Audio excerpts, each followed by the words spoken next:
But anyone that watched our team is the last week understands what's gone on is unacceptable, and that's why I'm here to talk today. Your question on Ralph, and I think you asked just about where he's at right now. I mean, everything's being evaluated. Ralph and I talk every day, multiple times a day. We're very honest with each other. He understands the situation we're in is unacceptable, and the players do. Everybody does, but it's just flat out not good enough.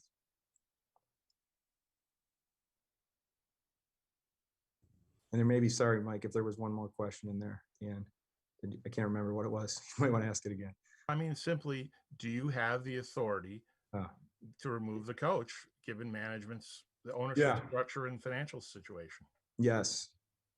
Full authority on hockey decisions as the general manager. Certainly, I'm sure I've said this before, that decisions aren't made in a vacuum. I don't sit in a room by myself and come out and just say, this is what we're doing. You talk, you have people around you. I certainly talk to Terry and Kim about everything. But no, I have absolutely full authority to make decisions. And part of my stepping into this role is to evaluate every single part of the organization. You're focused on the coaches, but everything is being evaluated and needs to get better.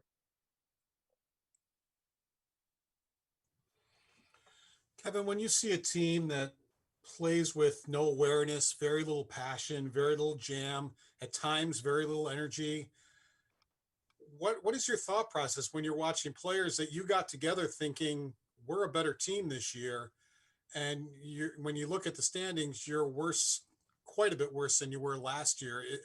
Is it embarrassing to see the last week, or when the players just don't react at all? Yeah, I think, Paul, it's competitiveness and passion are a really, really important part of being a successful team. We can go on for a long time here and talk about the makeup and roster construction and different roles and responsibilities. But at the end of the day, it's about outcompeting the guy across from you. And if you have that in the DNA of your team, then a lot of good things can happen. And you're right, Paul, it hasn't been good enough. The passion hasn't been good enough. The compete hasn't been good enough, and we have to fix it. And when I think back on kind of the construction of the team in the off season, there was a feeling after I got in the role and, speaking with the coaches, that we were maybe closer than further from success based on where the kind of some of the things that happened last year. And so it was I took a view of a short, kind of medium and long-term approach to this. In the short term was, okay, how do we make this team competitive and fight to be where this team needs to be right now? How do we win right now? And how do we do it responsibly and making the right decisions, not mortgaging the future and all those type of things. So that was part of it. And, I'll just be perfectly honest with you. The three biggest areas that we looked at in the off season, kind of focused in on, was, 5-on-5 scoring, special teams, and character.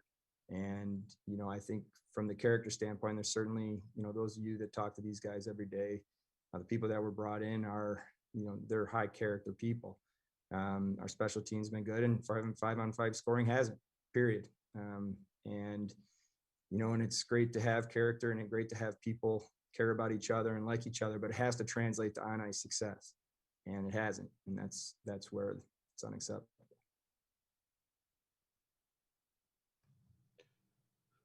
Hi, Kevyn Adams. I've got two for you. I want to follow up on the word evaluation you used as far as Ralph Krueger is concerned. And if we can get into that a little bit, because from where we sit, from where I sit, I'll speak for myself. I mean, I see what appears to be an obvious disconnect between whatever the system or the messaging is from the coach and the product on the ice, whether that's a willingness to go to the net, make the sacrifice necessary to score those ugly goals, or that's one example, but there seem to be plenty. It seems obvious. So my question is, what gives you the confidence? How can you justify continuing with Ralph Krueger as your head coach under these circumstances? And where are you in the course of that evaluation? And my second question would be, what have the conversations been with Jack Eichel, and has he requested a trade? Do you see a future with Jack Eichel in this franchise?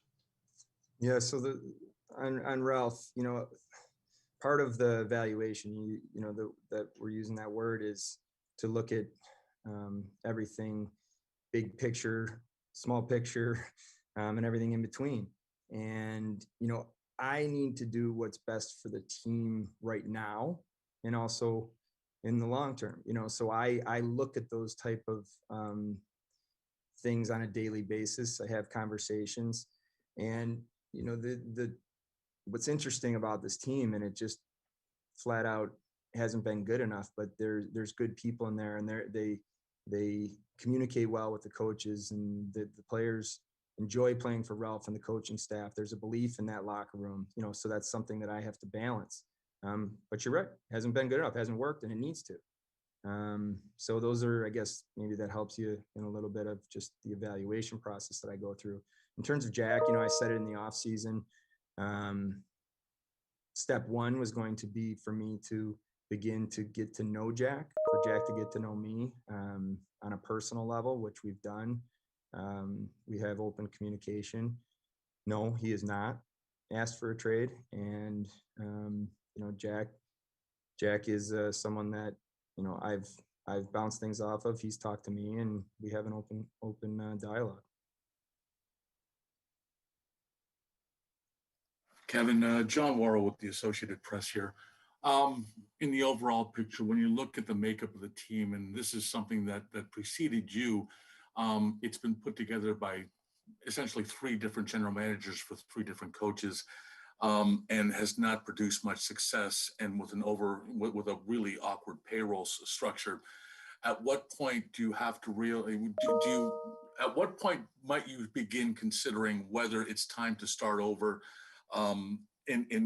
Because the core of this team hasn't produced a playoff, a playoff contender, and has really led to the disappointment that you've expressed, not just this year, but we've seen it year in and year out. Yeah, John, I think you're always evaluating all of that, what you just talked about, because I don't believe in a full-fledged, rebuild is the word you used, where you're just going to have to go and say it's going to take us this many years. There's examples of teams that have been at the bottom and bounced back quick. There's teams that have taken a long time, and there's everything in between. So is it, for me, it's I have to be willing to do anything that I can do in my role to help this team get better, period. And in approaching that every day, waking up with solutions. Okay, what are the solutions? How are we going to get better? There's a lot of things that happen every day, and little decisions that turn into bigger decisions, and you're kind of going through that process. But being open to improvement. Like, look, guys, I can keep saying it, and I'm going to keep saying it. It's just flat out not good enough. I mean, I'm angry, and I would hope that all of you are. I would hope that all our fans are, because that means you care, and that's a good place to start. But what's going on is unacceptable, and that this is I'm sure we'll have multiple conversations on this and philosophy and how we get there. But let's just start with, we need to be better, and I've been empowered by Terry and Kim to fix this, and that's what I'm going to do.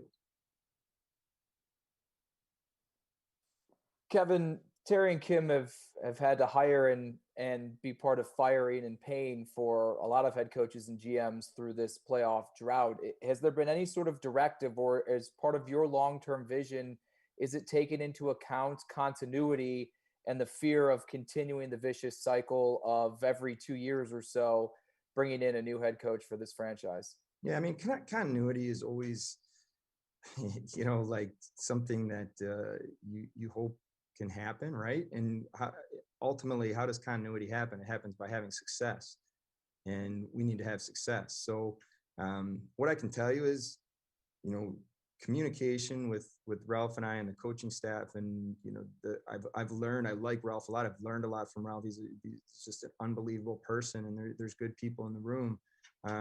So that's been a good working relationship. But we both know that it hasn't been good enough so far in terms of translating to success. So, we'll assess everything. It'll lead to a bigger plan of how we march forward. And that's something that we do every day, but also big picture.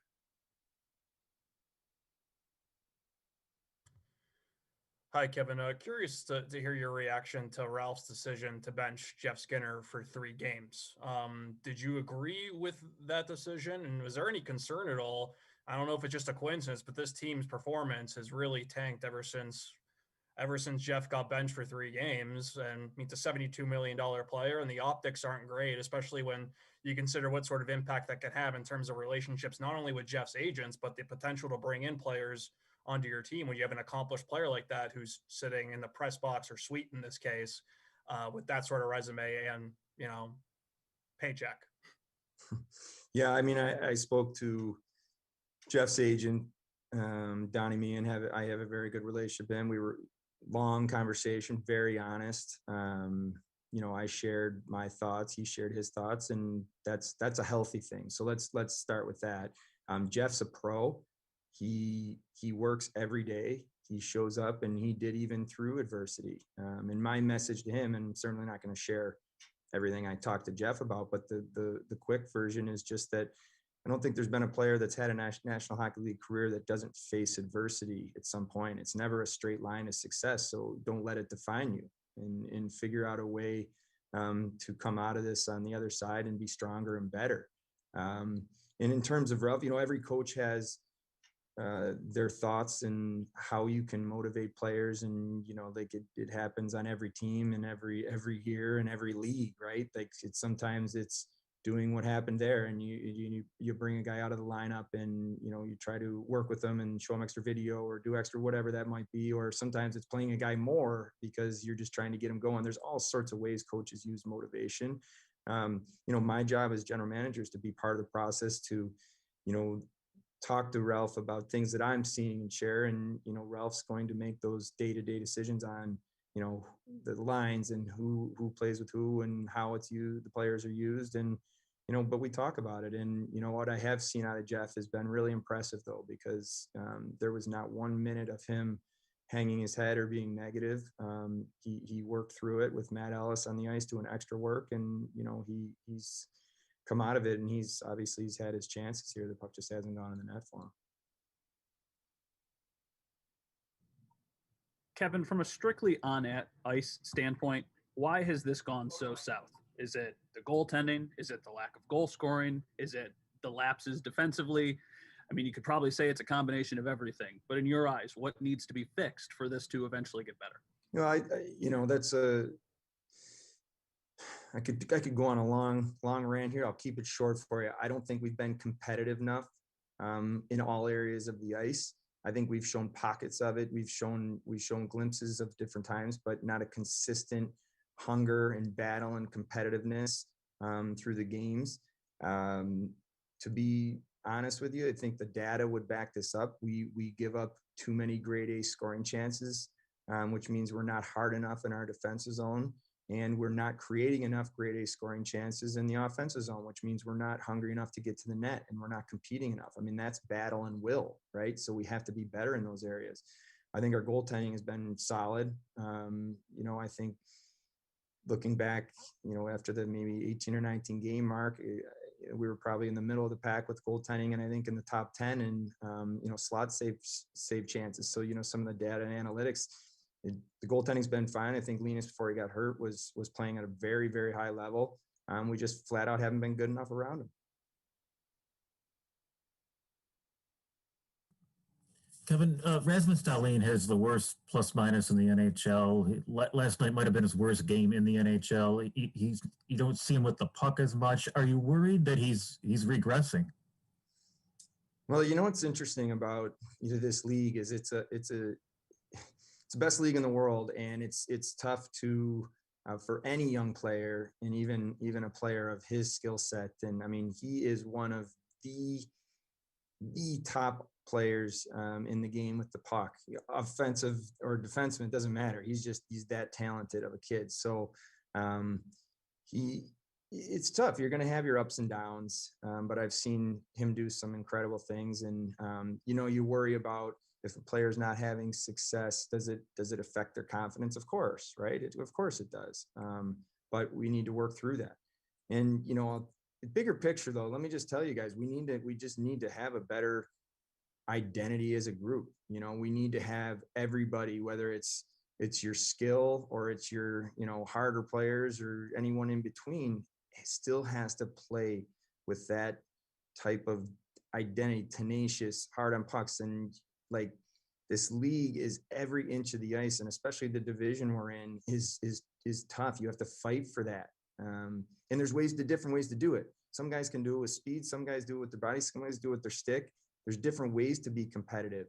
But we just have to raise that level. Absolutely raise that level.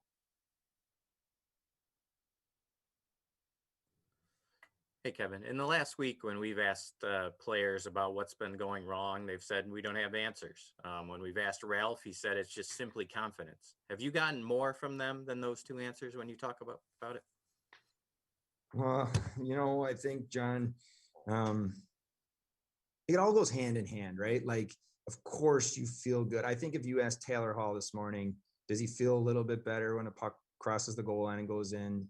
Just yes, the answer is yes. So there's a confidence thing. But like, I will never, ever have a team that makes excuses or talks about, oh, you know, my confidence is down or I can't. That focus on what you can control. What you can control is going out there and absolutely working as hard as you can, every practice, every game, and that's it. And focus on that. And then confidence can build from that. So for me, I am just will not ever tolerate excuses. I won't tolerate the fact that we've had injuries, COVID, adversity. So have other teams. You got to battle through it and you got to find a way. And that's it. And you know, for me, that's a really important message too that I've had to the players. It's, hey, we're in this thing. You show up and you got to get after it. That's it. No excuses.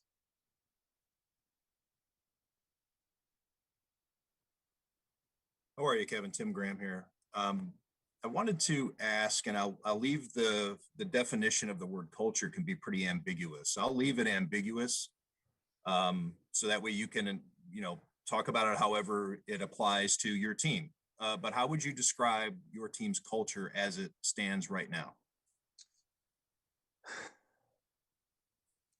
Well, so this is it's a good question, Tim. Culture is a moving target. It's hard to explain. I've been on teams that have unbelievable culture, and really, to me, what that means is a spirit of we are all in this for the greater good. We are going to do anything we can to help each other to have success. That's culture, and that's an accountability that lies inside that culture. So the flip side of that is I've been on teams and I've seen toxic culture where guys don't like each other. The guys don't come to the rink. So we don't have that. Okay. Let's start with that. The guys are good guys. They like each other. They care about each other. The coaches, they communicate well. They're on the same page. But I'll go back to the first part of the culture. Are we driving enough internally? You know, are we doing enough that we can to just say, this is how we're going to be every night? That's the question. And that's where we need to get to. We need to be a tougher team to play against.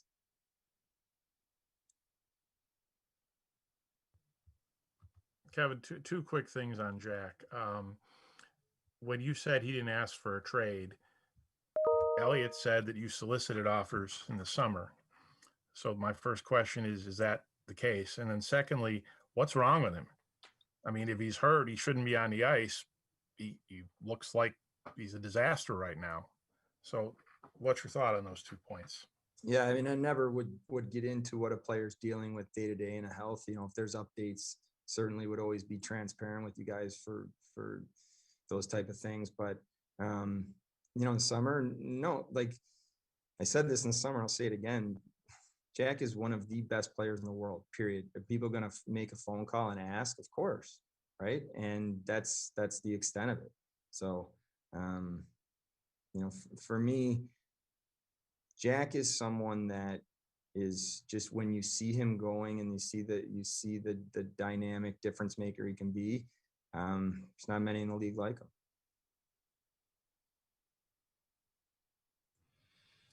Kevin, my experience in covering sports is coaches sometimes need to be flexible. You know, sometimes you don't have the players that can play the way you want, the system that you want to play. Ralph has been very staunch in this is the way we're going to play. this is the way I think is successful. We're not changing it. And this is the way we're going to play. It's not working with this set of players. It may work with another set, but it's not working with this set. So are you concerned that Ralph is being so inflexible with a team that is not picking up what he wants them to do?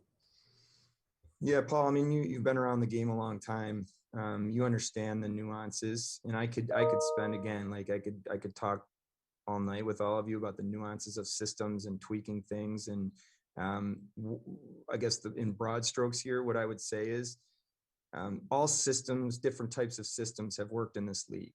Okay. Defensive, very offensive, somewhere in between. But the key is that everybody is buying in and all in at all times, doing it every shift, game in and game out.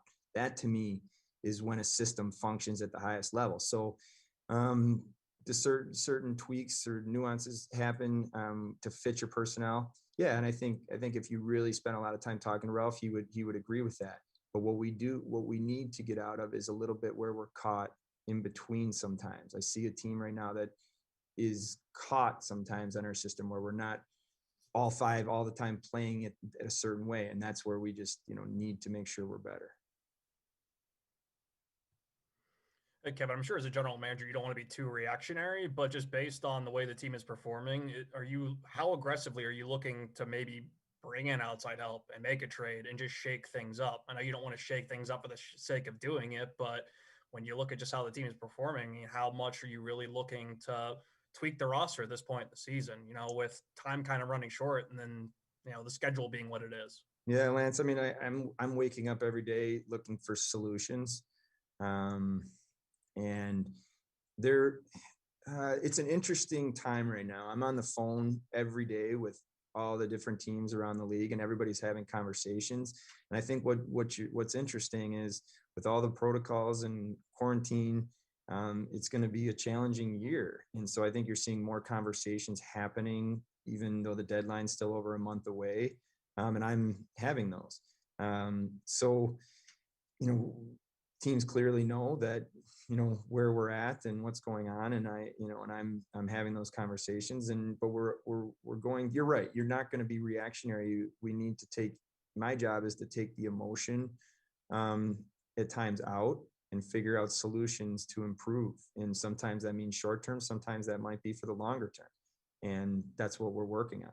But am I upset right now? Yeah, I am upset. And we're going to have those conversations, but I would never do something because you're upset or because you're emotional on where we're at. But let's be honest, it's got to get better. Kevin, on the heels of what Lance just asked in terms of composition, in terms of what you might try to acquire, and I hear you talk about a lack of competitiveness and drive and all those things. And I actually asked this with respect to the way you played the game. And I remember covering you, the leadership, the toughness, that sort of thing. I mean, quite frankly, you guys look like a soft perimeter team to me, where you're playing right now.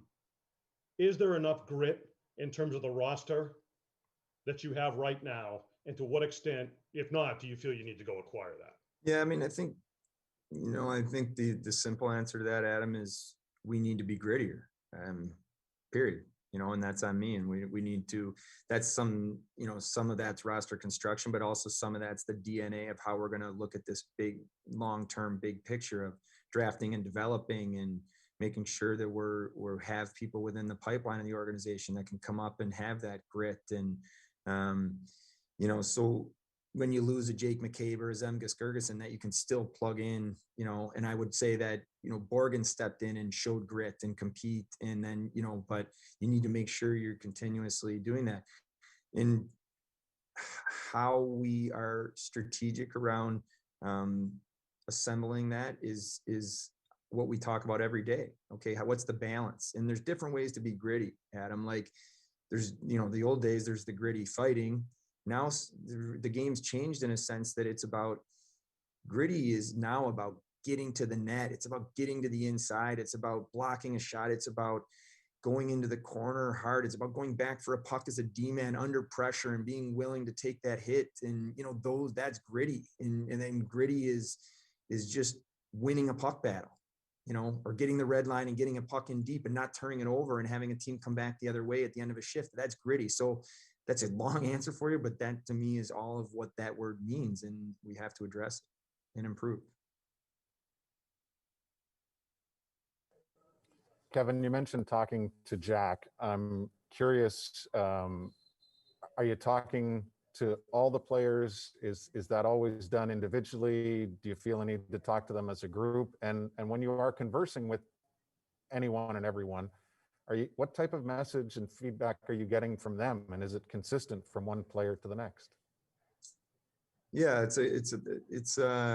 well, let me say it this way, Brian. I think this COVID bubble scenario that we're in the middle of this year is actually a unique perspective for me, because I'm not even able to use my office at KeyBank Center. I'm more around the team in the locker room than probably any other time or year. And just the way this is. So every day having conversations and feeling that and talking to players. And, one of the things I told the team in the very beginning is I'm going to ask questions. I'm going to ask them what they're feeling, how they're feeling. I want feedback. And I do that every day. And you can't just do that when times are good. You have to be able to look people in the eye and have a conversation when things are great. And you have to have a conversation, a really hard conversation when things are not great, and be honest. And that's the relationship that I'm building.